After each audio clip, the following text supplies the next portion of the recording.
Önce orasını söyleyelim. Çaldıran Savaşı'nda Taşlı Hanım Türk var. değil mi Taşlı Hanım? Türkmen Azeri kızı. değil. Türk, hayır. İranlı değil. Hayır. Musullulu aşiretinden bir Türkmen kızı. Çaldıran Savaşı'na katılıyor. Savaştan sonra bir günlük, belki de bir gecelik bir kayıp zamanı var.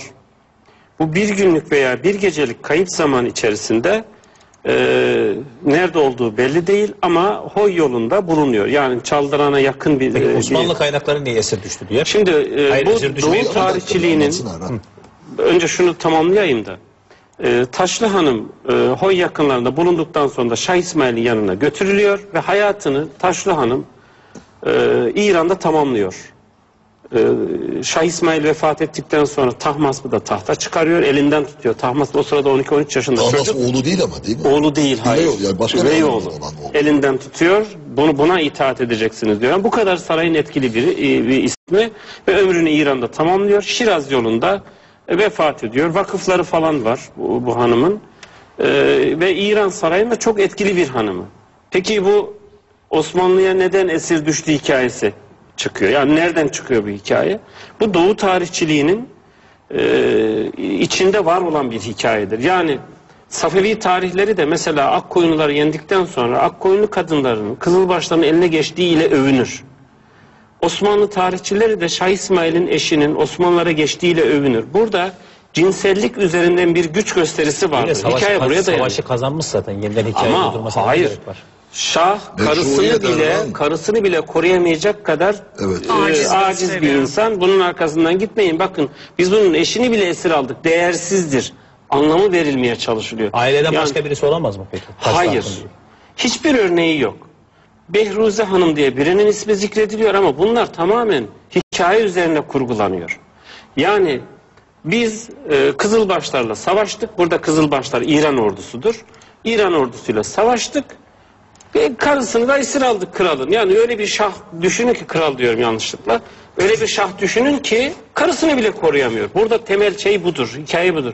Hiçbir İran kaynağı, kesinlikle iftira, hiçbir İran kaynağı Taşlı Hanım'ın esaretinden bahsetmez. Bazı Osmanlı kaynakları bahseder. Burada çağdaş kaynak var mı? Çağdaş kaynak Hoca Saadettin'dir. Hoca Saadettin'in çok enteresan. Babası Hasan şeydedir, Yavuz Sultan Selim'in ordusundadır. Dedesi Muhammed de Şah İsmail'in ordusundadır. Aile ikiye bölünmüş. Aile ikiye bölünmüş durumdadır. Ben diyor dedemden de dinledim hikayeyi, babamdan da dinledim hikayeyi diyor. Dedesinden dinlediği hikaye Hoy yakınında bulunduğu hikayedir. Ve bütün İran kaynakları orada ittifak eder. Babamdan dinledim dediği hikaye de bizim Kara Çelebizade'nin falan naklettiği hikayelerdir. Fakat hikayenin bazı bilinmez... Nedir o hikayeler? Yani biz bunun karısını esir aldık. Bir müddet şeyde bulundu, otağda orduyu Humayun'da bir müddet bulundu. Sonra bunu emanet ettiler. Kara Çelebizade'ye emanet ettiler. Kara Çelebizade de bunun nikahını aldı. Tacizade. Özür dilerim. Tacizade de bunun nikahını aldı. Yavuz Sultan Selim de buna çok kızdı. Sen nasıl olur da bir sultanın eşini nikahını alıyorsun diye Tacizade'yi idam ettirdi derler.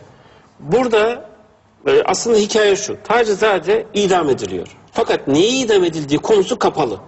Sadece Şakayık-ı Numaniye Zeyl'inde Taşköprüzade der ki bazı edepsizliklerinden dolayı idam edildi ama ben bunu zikretmeyeyim der. Mesele şudur orada da Yavuz Sultan Selim, belki ileride yine konuşuruz bu konuları, İran seferine gittiği sırada orduda bir rahatsızlık var. Devlet adamlarında falan bir rahatsızlık var ve Yavuz bunları çok sert bir şekilde bastırıyor ama herkesin kaydını o sırada görmüyor. Bir kısmının kaydını savaştan sonra görüyor. Muhtemelen Tacizade de böyle bir hışımla öldürüldü. Çünkü bu hanımefendinin biz Osmanlı ordusunda veya İstanbul'da veya Anadolu'nun herhangi bir yerinde hayatını tamamladığına dair hiçbir veriye sahip değiliz. Elimizde bir tek veri var. Bu da buna ait olduğu söylenen mücevherat. Osmanlı Sarayı'nda İsmail Hakkı Uzunçarşı bunun yayınladı listesini. Bu mücevherat, Taşlı Hanım mücevheratı diye var.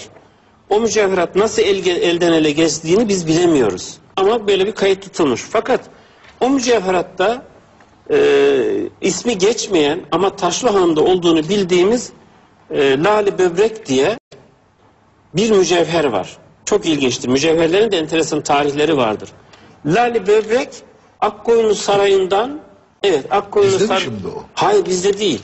Hikayesi şu: Akkoyunlu Sarayı'ndan Şah İsmail'e intikal ediyor. Akkoyunlar ortadan kaldırılınca hediye olarak veriliyor. Güya Şah İsmail de bunu kırdırıyor. Bu mücevhere değer vermemiş oluyor güya. Kırdırıyor. Taşlı Hanım'a küpe yaptırıyor. Geri kalan da attırıyor falan. Ama çok meşhur bir mücevherdir. Elden ele gezen ve herkesin bildiği, tanıdığı bir mücevherdir. Bu listede bu yok. Benim tahminim şu: muhtemelen bu hanım bize esir düştü. Mesih Paşazade'ye esir, ona teslim ediyorlar çünkü hanımı. Hikayenin son açık tarafı burası. Bundan sonra hikaye kararıyor. Muhtemelen esir düşmüyor. Muhtemelen Rüşvet mücevherlerini falan verdi. Şimdi böyle bir hanımı esir almak ve birinden götürmek de tehlikeli. Yani sultanın hanımını esir almışsınız. Sizin hakkınızda söylenecek her sui fiil, her kötü fiil başınıza iş açabilir. Muhtemelen o da bu serbest bıraktı. Acıdı, ağladı belki. Belki de mücevhere kandı. Ama biz çok iyi biliyoruz ki Taşlı Hanım savaştan bir gün sonra Hoy yakınlarında bulundu. Ve götürüldü, Şah İsmail'e teslim edildi. Ölümüne kadar Şah İsmail'in yanında kaldı. Öldükten sonra da Tahmasp'ı tahta geçiren hanımefendidir bu. Ölünceye kadar da, ömrünün son 1-2 yılı biraz kötü geçiyor ama ölünceye kadar sarayın en etkili kişisi. Kötü geçmesi de saray hanımlar arasında çekişme, nüfuz mücadelesi. Nihayet bu hanım, Çocuğu olmamış mı? çocukları var. Var mı? Kaç, Var, 4-5 var. tane Elkas mi? var mesela. Elkas onun çocuğu. Tabii, Sam var mesela. Bize sığınıyor çünkü daha Tabii sonra. tabii. O sığınmalar falan bu siyasi meselelerin dışında olan. Şah İsmail'i görüyoruz ekranda Evet. şu anda. Evet efendim. Ve ömrünü Şiraz'a giderken hastalıkla yani hastalığı da yaşlılığa dayalı bir hastalık, vefat ediyor.